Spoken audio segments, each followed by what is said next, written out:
No one can deny that Charlie Chaplin was very talented on screen, but it's some of his behavior behind the cameras that doesn't really sit right with most people. Recently, some new details have been emerging about Chaplin that will shock even the most diehard fans. From his scandalous love affairs to his controversial legal troubles, who really was the man behind that famous mustache?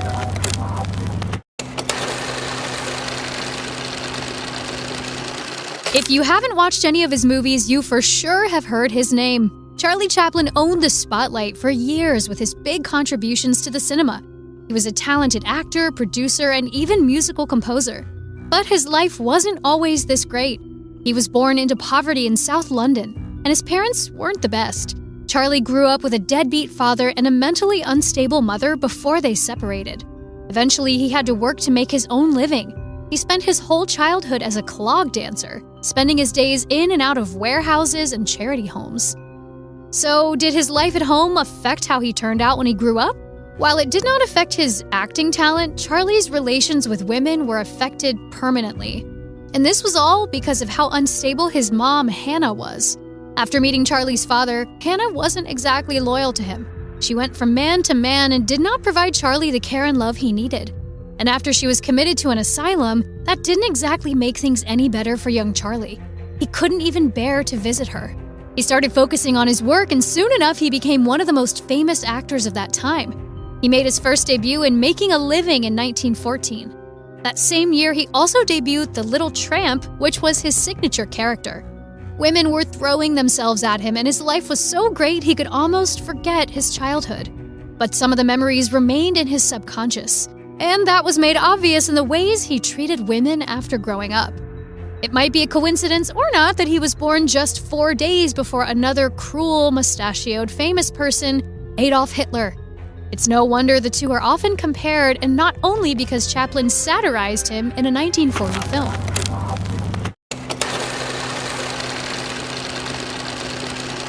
Charlie might have played a sweet, awkward, silent character, but in real life, he was the opposite of that. And that's the thing about being in the spotlight for a long time. It feels great for a while, but there's nothing you can hide from the public. It was exactly his personal life scandals that almost cost him his whole career, especially the scandals with the women he dated. All you have to know about how he felt about women is from his reply in an interview by Vanity Fair in 1926. After he was asked to describe his ideal woman, he said, "I am not exactly in love with her, but she is entirely in love with me." Charlie Chaplin has made it clear that he never trusted women, and he always feared abandonment, which is why he would jump in jealousy every chance he got. So this is also why he never learned how to treat them. And his attitude toward women is reflected in his movies too. For example, when it came to women he respected and liked, he was more shy and hesitated to approach them. But towards what was considered a loose woman back then, Charlie was vulgar and aggressive, always treating them in the worst way possible. So how come he didn't really like women, yet he admitted to having slept with around 2,000 of them? Among the many things Charlie Chaplin was, he was definitely a womanizer. And he used these girls for his own pleasure. But this is where it gets creepy. One of the many rumors about him was his preference for the presence of younger girls in his life. Obviously, these went beyond just friendships, as Charlie Chaplin dated many girls that weren't even 18, while he was twice their age, including 2 of his wives. The biographer Joyce Milton even claimed that Chaplin was the inspiration behind the main character in Vladimir Nabokov's famous book Lolita. Charlie spoke of his love for young girls and how there was something so pure in their slimness, in their slender arms and legs. This had become a pattern for him. He said he liked dewy 15-year-olds and waited until they were 16 before he married them. Then he'd get bored of them and go around chasing new girls. But his talent and his great movies made everyone ignore these obvious red flags. This one person tweeted, "You're welcome to celebrate Charlie Chaplin's films and performances. Just know that off-screen, Chaplin was a who married the girls he to avoid prison time and an abusive husband." Out of all these women he had some sort of relation with, only a few stood out the most, and Charlie made their lives a living hell. He was aware of the heartbreak he was causing them, but he didn't really care. So let's see how he really treated them.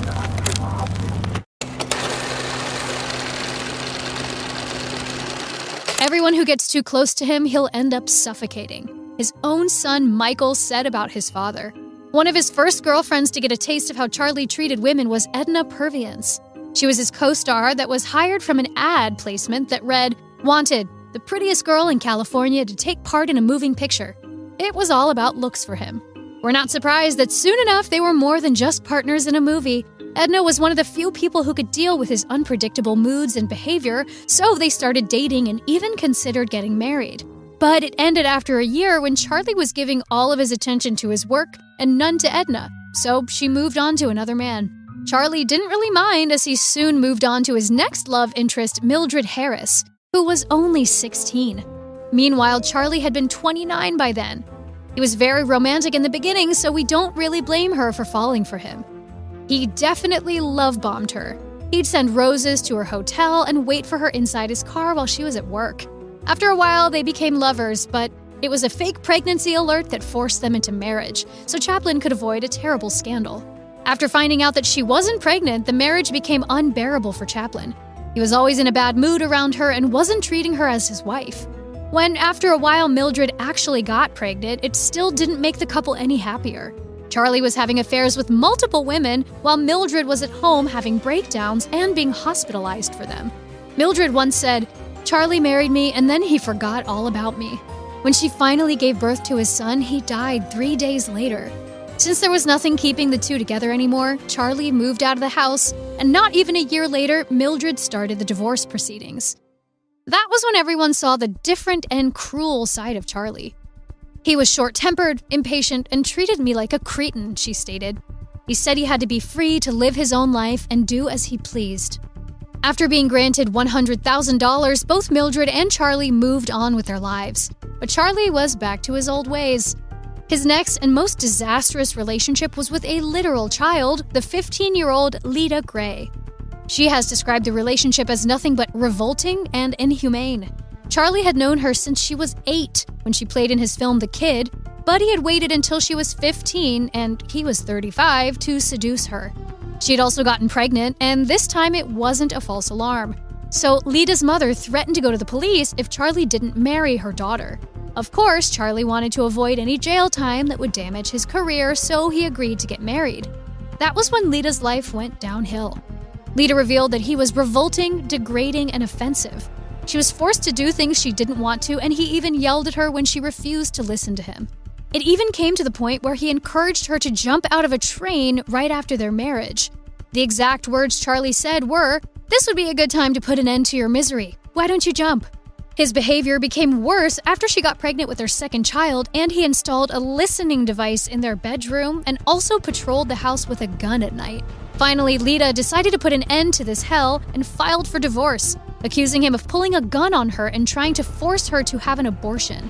She also talked about Charlie forcing her to take part in his unnatural desires. Marlon Brando was right to call him the most sadistic man he'd ever met in his autobiography. After denying the charges, Charlie finally agreed to a settlement where Lita got $625,000 and a $200,000 trust fund for their 2 sons, making it the largest divorce settlement at that time.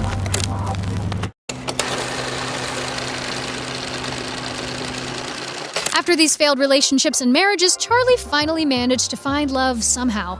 He had turned over 50 and his love life was an actual mess. He had never recovered from being abandoned by his mother, and he took it out on all the other women around him. After everyone had lost hope for him, Una O'Neill showed up. This time she wasn't 16, but she was still young. A little too young, actually. Charlie was 53 and she was 17. If that's not an extreme age gap, we don't know what is. But the couple actually seemed happy with one another, so they waited until she turned 18 and got married. Did Charlie Chaplin actually find true love? Una's family disowned her because of this 35-year age gap, but she didn't care. She was dating Charlie Chaplin, who could give her anything she ever wanted. We're guessing she hadn't heard the stories of his old wives. But different from his other wives, Una did stick around until he died at the age of 88. They'd been living together in Switzerland, and they had 8 children together. Their kids don't really have happy memories with their father, though. He was inaccessible, always working and never wanting to be disturbed. So his kids never really got to spend quality time with him. Their whole world revolved around his well-being only. So even though he wanted to have all these kids, he never changed his old ways and treated them with cruelty as well. Everyone knew and loved his work. but not many know about his background and his creepy obsession with teenage girls. He went from a little boy with a difficult childhood to a sadistic, cruel man who treated women like hell for his own pleasure. But people are now starting to finally see him for who he really was, even if it is after so many years.